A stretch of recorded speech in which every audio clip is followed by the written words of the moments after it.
কোরবানির পশু জবাই করার সঠিক নিয়ম কি? কিভাবে একজন মানুষ নিজের কোরবানি নিজের পশুটি জবাই করতে পারবেন? কোরবানির পশু জবাই করাটা জটিল কোনো বিষয় না।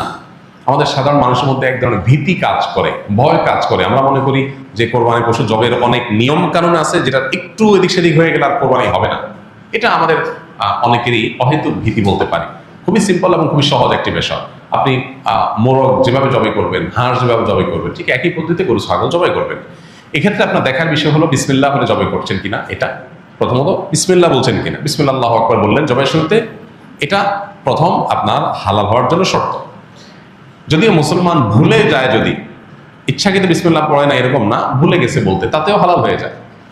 তো বিসমিল্লাহ আল্লাহু আকবার বলে মুখে আপনি জবাই করবেন, এটাই জবাইয়ের পদ্ধতি। এবং সেই সাথে